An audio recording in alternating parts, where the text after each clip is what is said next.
Assalamualaikum warahmatullahi wabarakatuh. Waalaikumsalam warahmatullahi wabarakatuh. Kami dari kelompok agresi. Perkenalkan, nama saya Ratu Tretiwayuni Kusuma dengan NIM 202307010001. Saya Yafi Hadan dengan NIM 202307010030. Yama dengan NIM 2023 0701 075. Saya Muhammad Fajrul Ara dengan NIM 2023 0701 032. Saya Nazar Mawati dengan NIM 2023 0701 071. Nah, selanjutnya kami akan membahas beberapa poin, yaitu yang pertama ada pengertian agresi, teori agresi, aspek-aspek agresi, jenis-jenis agresi, faktor penyebab agresi, bagaimana agresi dapat dikurangi, concluding talks, reforming a violent culture. Selanjutnya. Nah, yang pertama ada pengertian agresi. Apa sih agresi itu? Agresi dapat diartikan sebagai perilaku yang bertujuan untuk melukai atau merugikan orang lain secara fisik atau psikologis. Agresi dapat muncul dalam berbagai bentuk seperti kekerasan fisik, verbal, atau tindakan nonverbal yang menyakitkan. Nah, contohnya itu kayak anak-anak yang dibully. Ada seorang siswa yang dibully terus-menerus, itu contohnya. Oke, next.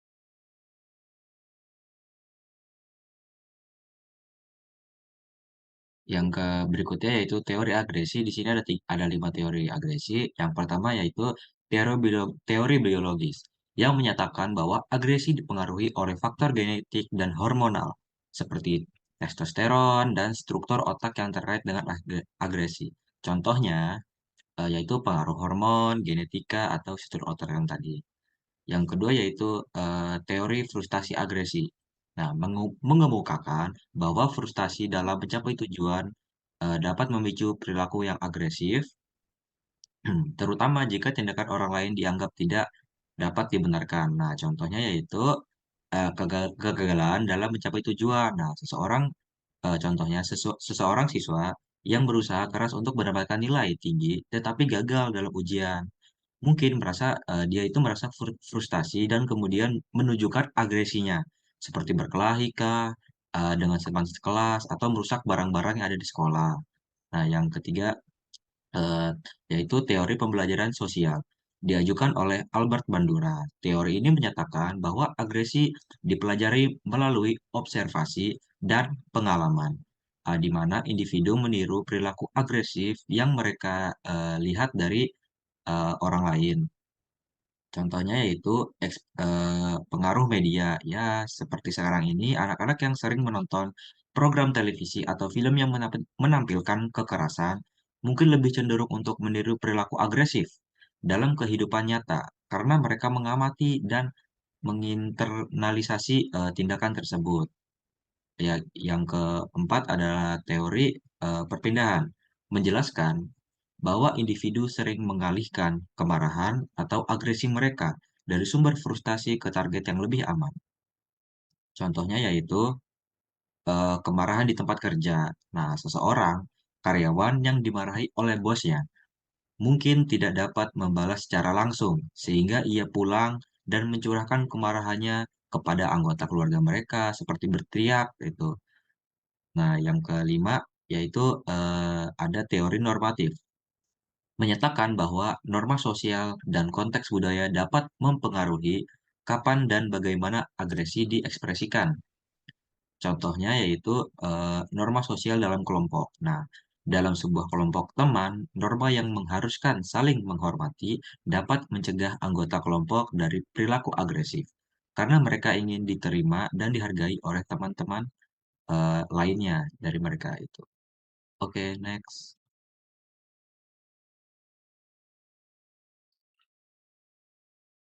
Oke, di sini ada aspek-aspek agresif. Tadi udah dijelasin ya sama Ratu, di sini ada aspek fisik sama aspek verbal.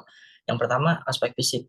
Kalau aspek fisik ini cenderung menggunakan kekerasan fisik dalam melampiaskan kemarahan dan emosi.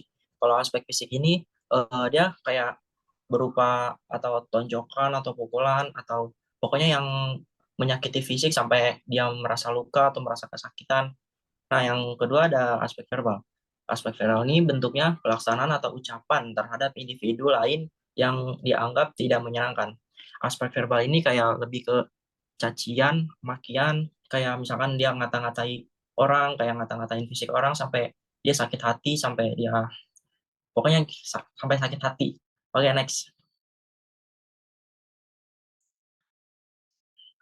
Nah, di sini ada jenis-jenis agresi. Yang pertama ada agresi instrumental, yang kedua agresi benci. Agresi instrumental yaitu agresi yang dilakukan oleh organisme atau individu sebagai alat atau cara mencapai tujuan tertentu. Nah, yang selanjutnya ada agresi benci. Agresi yang dilakukan semata-mata sebagai pelampiasan keinginan untuk melukai atau menyakiti agresi tanpa tujuan selain untuk efek kerusakan. Jadi ini tuh kayak misalkan si ini tuh kayak berusaha untuk menyakiti, pokoknya harus sampai dapet orang yang disakiti itu kayak sasarannya itu sampai dia harus benar-benar sampai sakit yang si korbannya ini. Oke, next. Di sini ada faktor-faktor penyebab agresi. Yang pertama ada kondisi pribadi remaja, yaitu misalkan sejak lahir fisik maupun psikisnya itu lemah, terus dia nggak bisa mengontrol diri terhadap lingkungannya, terus kurang mampu menyesuaikan diri juga terhadap eh, lingkungan sekitarnya gitu. Yang kedua ada lingkungan rumah atau keluarga. Kalau lingkungan rumah ini kayak misalkan dia punya hubungan yang nggak baik dengan keluarga, atau ya dia ada kayak konflik gitu dengan keluarganya. Yang selanjutnya ada lingkungan masyarakat. Kalau lingkungan masyarakat ini kayak seperti kurangnya fasilitas di lingkungannya, atau dia kurang apa ya, kurang ada sosialisasi juga dengan masyarakatnya.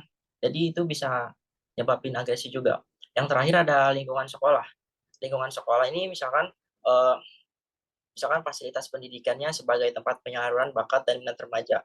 Terus kurangnya perhatian guru. Terus bisa juga misalkan punya konflik juga dengan sesama temannya.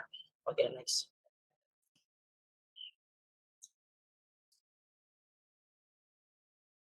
Selanjutnya itu ada bagaimana agresi dapat dikurangi. Di New York City, mereka yang ingin melampiaskan amarahnya dapat membayar istimewa untuk menghancurkan piring, laptop, dan TV dengan memukul logam di sebuah tempat bernama Working Club.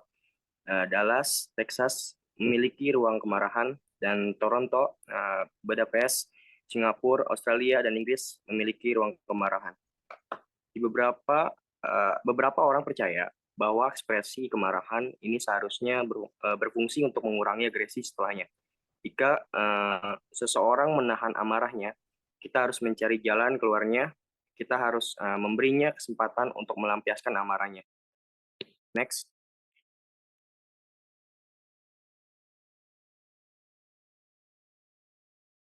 Selanjutnya itu ada pendekatan pembelajaran sosial. Jika perilaku agresif dipelajari, maka ada harapan untuk mengendalikannya. Ancaman hukum dapat mencegah agresi, tapi hanya dalam kondisi ideal. Ketika hukumnya kuat, cepat, dan pasti. Ketika digabungkan dengan imbalan atas perilaku yang diinginkan, dan ketika penerimanya tidak marah. Umumnya, hukuman bagi anak yang melakukan tindakan agresif, perilaku harus fokus bukan pada hukuman fisik yang berupaya mungkin semacam agresi, namun pada strategi pertengkaran, penghinaan, atau serangan.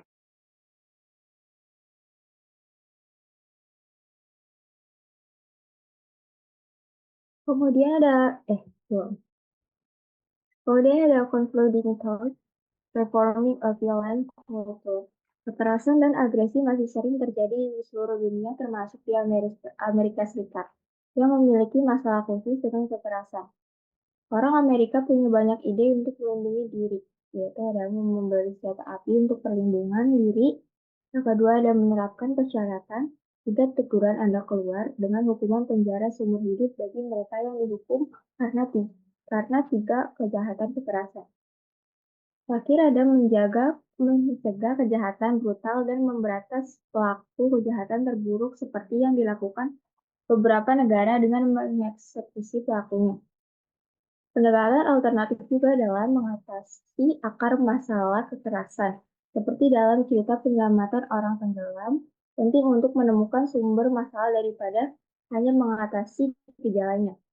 Kita membutuhkan polisi, penjara, dan pekerja sosial, tetapi juga perlu menanamkan budaya non-kekerasan, membatasi senjata mematikan, menantang perhatian sosial, dan memperbarui akar moral karakter. Oke, sekian. Dan presentasi dari kami. Kurang lebihnya mohon maaf. Wassalamualaikum warahmatullahi wabarakatuh. Waalaikumsalam. Oke, waalaikumsalam.